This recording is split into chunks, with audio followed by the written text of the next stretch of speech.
Bonsoir. Plusieurs jeunes comptent sur lui pour la défense de leur cause.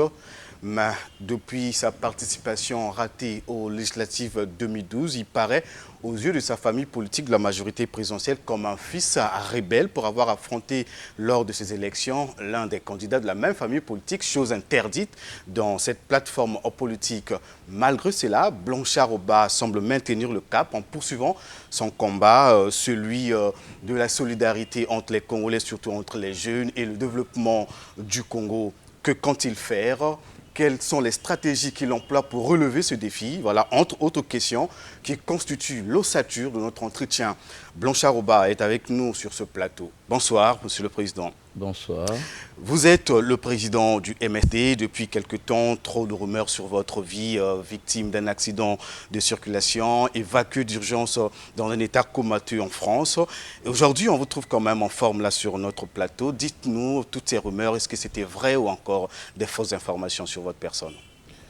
Je voudrais au préalable vous remercier de me donner l'opportunité de m'adresser effectivement à ceux qui suivent votre chaîne de télévision. J'ai été victime d'un accident de circulation il y a quelques mois, 3 mois. Et j'ai été évacué en France, évacué sanitaire en France. Et c'est l'occasion pour moi de remercier le président de la République parce que j'ai eu cet accident vers 5 h du matin et le soir, j'étais déjà en France. Donc j'ai pu bénéficier quand même de l'expertise de la France. Et le résultat est là. Je me sens bien, je pense, 3 mois après. Nous allons parler de votre parti, le Mouvement pour la solidarité et le développement. Vous avez, on se rappelle, en 2007, gagné brillamment les élections législatives. 5 ans après, vous avez nourri l'envie de repartir à l'Assemblée nationale. Hélas, vous étiez battu, nous l'avons dit. Comment vivez-vous cet échec? Mais écoutez, Desmond Tutu disait que c'est la peur qui a fait avancer l'humanité. Un homme qui n'a pas d'erreur, un homme qui ne regarde pas son passé de manière critique, je pense qu'il a moins de chances d'avancer. Parce que quelqu'un disait aussi, la contradiction, c'est l'essence de la vie. Donc il est important de regarder d'où l'on vient, qu'est-ce qu'on a fait, et aussi ses échecs. Je pense que les échecs enrichissent. Pour le cas de dernières élections, je suis un homme comblé, tout simplement parce que nous avons pu donner l'expression de la démocratie dans notre camp politique. C'est-à-dire que d'aucuns pensaient que, à notre niveau, au niveau de la majorité présidentielle, tout était dicté d'avance. Et nous avons montré à toute la population que ce n'est pas le cas. Et aussi, ma joie, c'est que, si vous voulez, le siège est resté dans le même camp politique. Comment voulez-vous que je sois mécontent alors que le siège est resté dans le même camp politique? Madame Claudia, qui m'a battu lors des dernières élections, est un candidat que j'apprécie beaucoup, je dirais même que j'aime. Et mais nous avons fait jouer la démocratie lors de ces élections et nous avons montré que nous étions capables, entre nous, de chercher le meilleur pour pouvoir résoudre les problèmes des populations. Vous parlez de la démocratie au sein de la majorité présidentielle, mais d'aucuns pensent qu'il s'agit du non-respect des lois qui régissent cette plateforme politique. Vous avez bafoué les règles du jeu, parce qu'affronter un candidat de la même famille, ce n'est pas ce qui était permis. Vous savez, au niveau de la majorité présidentielle, nous avons eu des réunions préalables pour préparer ces élections. Et il y a des endroits, il y a des circonscriptions où nous avons décidé, au niveau de la majorité présidentielle, de faire jouer la démocratie et de permettre aux candidats si vous voulez, de s'exprimer directement et que le meilleur l'emporte. Parce que la majorité présidentielle, je vous l'ai dit, n'est pas un espace de dictat. Donc il y a des moments où nous constatons nous-mêmes que nous avons quelques problèmes, si vous voulez, de décision, et nous demandons au souverain primaire, qui est le peuple, en ce moment-là de trancher.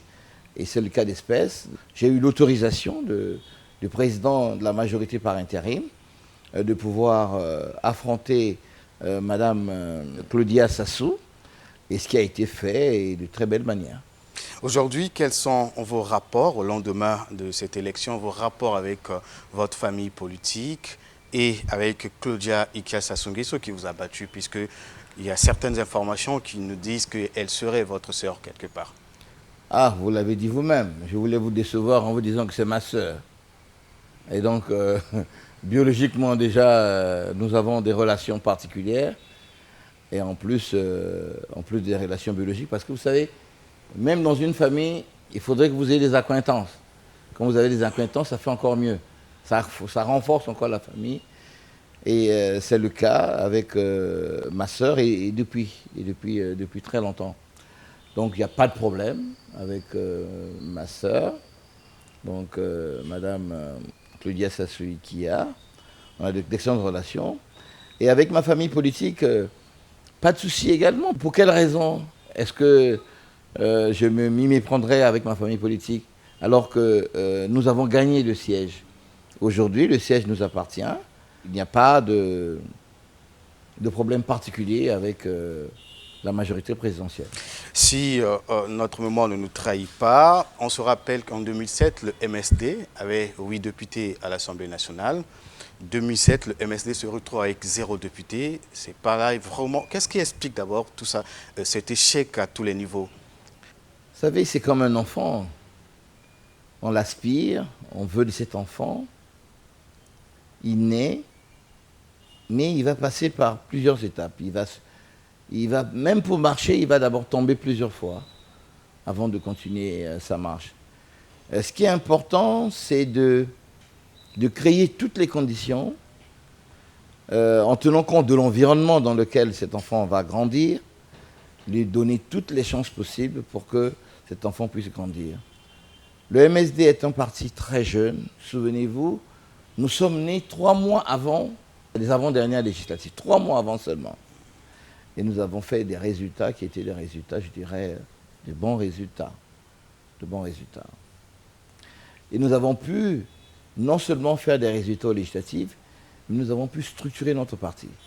Parce que ce que vous ne dites pas, vous analysez les partis simplement par le nombre de députés, mais ce qui est important, c'est de regarder la couverture réelle du parti, c'est-à-dire qu'en regardant le nombre de conseillers qui sont élus dans les différents départements. Vous en avez combien locaux. actuellement? Nous avons plus de 33 conseillers, et sur toute l'étendue du territoire national. Ça veut dire qu'aujourd'hui, notre parti est un parti qui vit réellement et qui est représenté sur l'ensemble du territoire national. Parce que nous avons plus de 33 conseillers. Donc, dans les départements, dans les collectivités locales, nous sommes présents. Et c'est là que se jouent les enjeux pour le développement. Est-ce que ce n'était pas vraiment une correction de votre famille politique pour avoir pris cette position de s'opposer à l'un de vos candidats de la même famille? Aujourd'hui, 0 député, mais c'est quand même grave. Vous avez dit une correction. Oui, une correction, corriger le fils rebelle, comme on vous a appelé à un certain moment. Qui m'a appelé comme ça? Ou qui me donnait des informations? Qui m'a appelé comme ça? Je pense que c'est une appréciation, une analyse que vous faites, mais qui est fausse, qui est erronée. Je ne suis pas un rebelle. Nous, au niveau de la majorité présidentielle, nous exerçons la démocratie. Nous acceptions que des avis contraires puissent s'exprimer. Nous ne sommes pas dans une dimension, comme je disais tout à l'heure, de béni oui, non. Nous, à notre niveau, lorsqu'il y a un problème, nous en parlons et nous acceptons que le contraire soit dit aussi parfois. Donc je ne pense pas que je sois considéré comme un rebelle. Non, je ne pense pas.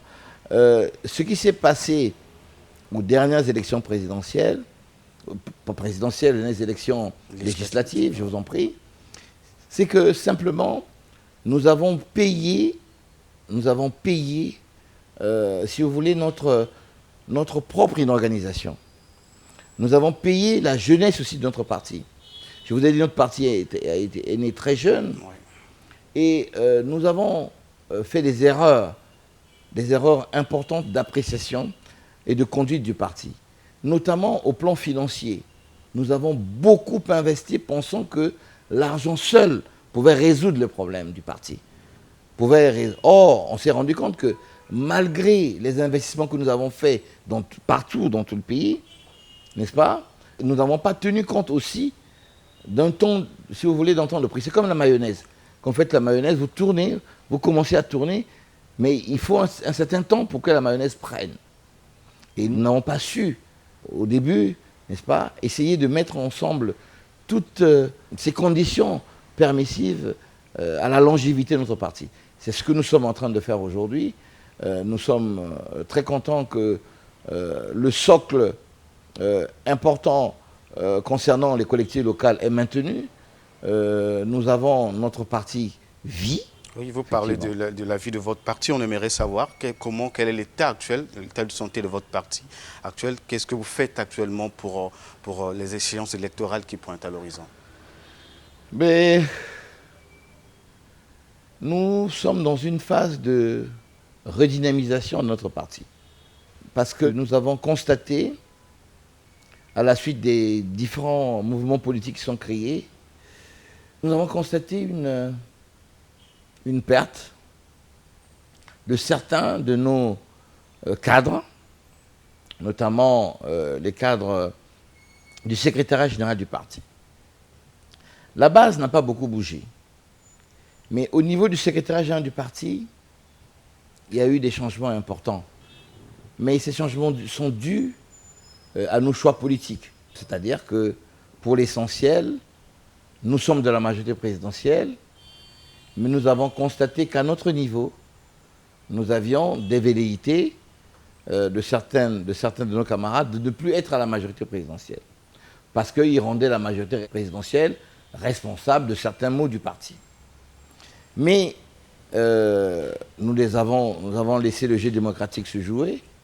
Ils sont partis, ils ne sont plus, mais il faut que nous commencions, n'est-ce pas, à les remplacer. C'est ce que nous sommes en train de faire. Et donc nous allons redynamiser toutes les structures du parti, et puis le reste des institutions du parti vont fonctionner normalement, conformément à nos statuts. Il y a le recensement administratif spécial qui est lancé, qui a déjà presque pris fin. Il y a certains partis de l'opposition qui pensent que toutes les conditions n'ont pas été réunies pour le déroulement de ce recensement administratif. Que pensez-vous de ce recensement administratif spécial? Je pense et j'espère que je suis un bon républicain. Il y a une commission qui a été mise en place, qui est en train de travailler. Nous n'avons pas encore les résultats de ce recensement spécial. Pourquoi voulez-vous que je parle de quelque chose qui n'existe pas encore? Sinon que des supputations. Et je pense qu'il est bon que nous ayons matière et que nous discutons sur la matière. La composition des équipes techniques, du comité technique en charge de ce recensement, la commission mise en place, est-ce que pour vous, il n'y a pas de problème à ce niveau, déjà dans les préparatifs? Ce qui nous intéresse, ce n'est pas la commission. Les Congolais sont les Congolais. Et les Congolais, ils ont, selon la Constitution, ils ont le droit de pouvoir accéder à des fonctions quelconques dans le pays. Donc je n'ai pas à discuter de cette question de cette manière-là. Par contre, ce que je dis, c'est que ce recensement a été souhaité par l'opposition. C'est l'occasion pour moi de réaffirmer aujourd'hui que pour ceux qui disent qu'il n'y a pas de démocratie dans ce pays et que le gouvernement n'écoute pas l'opposition, mais c'est une erreur. Ce recensement est l'expression justement de l'existence de la démocratie dans ce pays. Parce que nous avions été à Evo, nous avons décidé de ce recensement administratif. Ensuite, nous sommes allés à Dolisie. Nous avons également amplifié, si vous voulez, confirmé que ce recensement administratif était important pour le pays. Donc nous avons donné acte à l'opposition. Et aujourd'hui, ce recensement est en train de tenir. Je ne vois pas pourquoi je vais me plaindre. J'attends les résultats de ce recensement. Et en ce moment-là, nous pourrons regarder quelles sont les tendances qui nous sont données dans ce résultat. Et chacun de nous tirera la leçon en tant qu'acteur politique, n'est-ce pas, qui sera intéressé par, si vous voulez, la population qui va être concernée pour leur donner ou pas un élu dans n'importe quelle institution de la République. Il y a une autre question qui alimente les conversations depuis un certain temps, c'est la révision ou non de la Constitution de 2002. Êtes-vous pour ou contre la révision? Je vais peut-être vous décevoir, mais vous savez, c'est quoi la Constitution congolaise? C'est le plus simplement possible, c'est un texte juridique, n'est-ce pas, qui réglemente la vie de la nation, n'est-ce pas? Mais vous savez pertinemment que ce texte prévoit les mécanismes de révision. Donc pourquoi me poser une question de pour ou de contre? Le texte lui-même, il prévoit... Parce que les gens pensent que le président actuel du Congo voudrait la modifier pour briguer un troisième mandat, ce qui est interdit dans la Constitution. Alors je vais poursuivre en vous disant que la révision est prévue par le texte lui-même. Ça veut dire que le texte prévoit les mécanismes de révision. Je crois que c'est le titre 13 des articles 185 et 186, oui, qui prévoit comment va se faire une révision et s'il y a une révision, comment elle va se faire. Donc, ce n'est pas un tort que de vouloir modifier une constitution, déjà la constitution. Ce n'est pas un tort déjà, puisque le texte lui-même prévoit les mécanismes de modification, de révision. Maintenant, le problème, c'est de voir le texte. Que dit le texte? Que dit le texte en ce qui concerne la révision de cette constitution? D'accord? Mais l'initiative appartient soit au président de la République, soit au Parlement réuni dans ces deux chambres. Donc en ce moment-là, c'est une question qui est liée soit au président, soit, n'est-ce pas, au Parlement. Parce que c'est la Constitution qui le dit. Je voudrais dire encore que la Constitution dans tous les pays ce n'est pas comme pour nous les chrétiens, la Bible, qui est immuable. C'est-à-dire qu'on dit la Bible, c'est Dieu qui a écrit, et donc on ne peut pas modifier une seule phrase de la Bible. Non.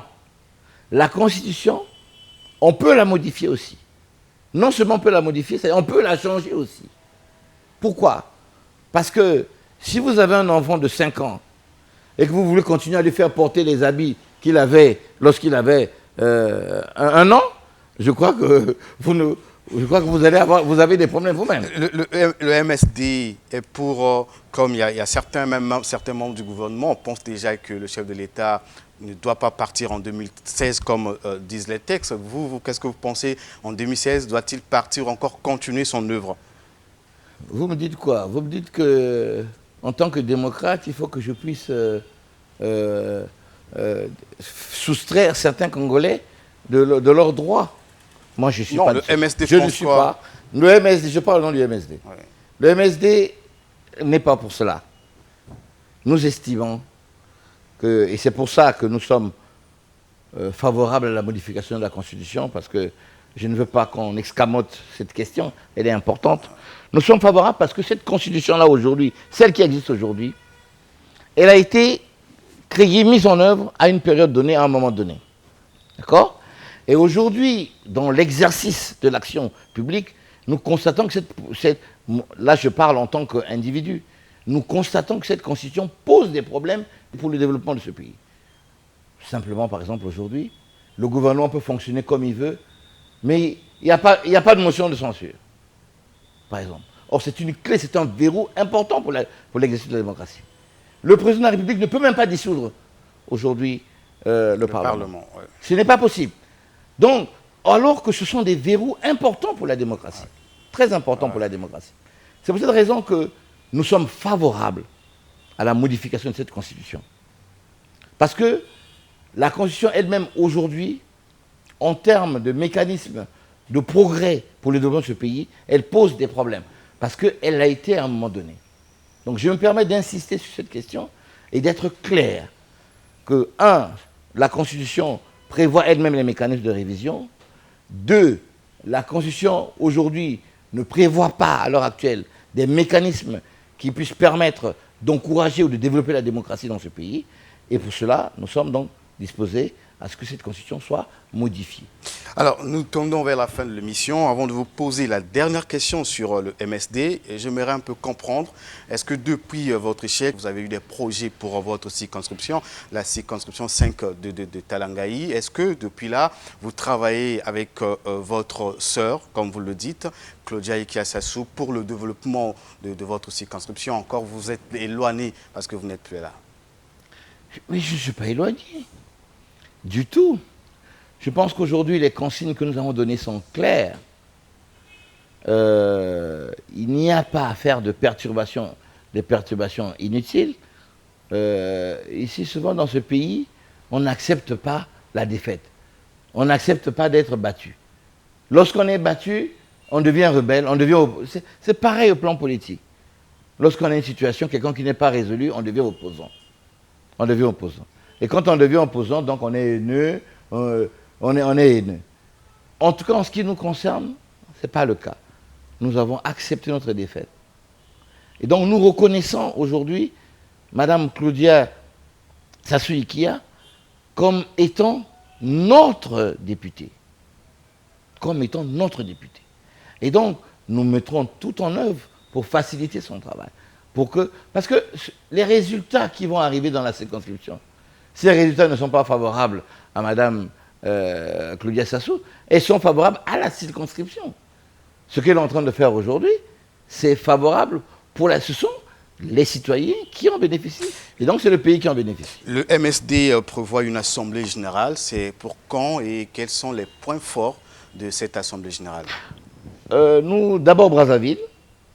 L'assemblée générale de Brazzaville, c'est pour redynamiser, je vous ai dit, nous allons refaire les structures de Brazzaville. Et ensuite, nous allons prendre le processus normal de fonctionnement des institutions, c'est-à-dire que nous allons avoir une convention nationale au mois de décembre. Et puis, nous allons terminer par notre congrès au mois de mars, comme c'est prévu par les textes. C'est l'occasion pour nous de redynamiser notre parti. Ok, un appel à l'endroit des Congolais qui vous suivent en ce moment, parce que nous terminons cette émission. Je voudrais dire quand même quelque chose, à mon avis, d'important. Nous avons suivi par les médias que notre pays, dans sa souveraineté, a été humilié par les Angolais. Mais nous sommes très heureux parce que nous avons obtenu une information officielle hier auprès de la majorité présidentielle que cette question a été réglée. C'est une question simplement d'incompréhension et qu'il n'y a pas de problème entre l'Angola et nous, entre le Congo et l'Angola. Donc nous sommes très heureux de cela. J'ai voulu, parce que j'ai eu un pincement au cœur depuis quelques jours lorsque nous avons appris cette nouvelle. Et donc je voudrais aussi la partager. L'information que nous avons hier de la majorité présidentielle, je voudrais la partager aux autres, que c'est la quiétude, il n'y a pas de problème entre le Congo et l'Angola et que notre territoire, la souveraineté de notre pays est n'a pas été touchée. Ok. Nous sommes arrivés à la fin de l'entretien. Merci de votre fidélité. On se retrouve la semaine prochaine.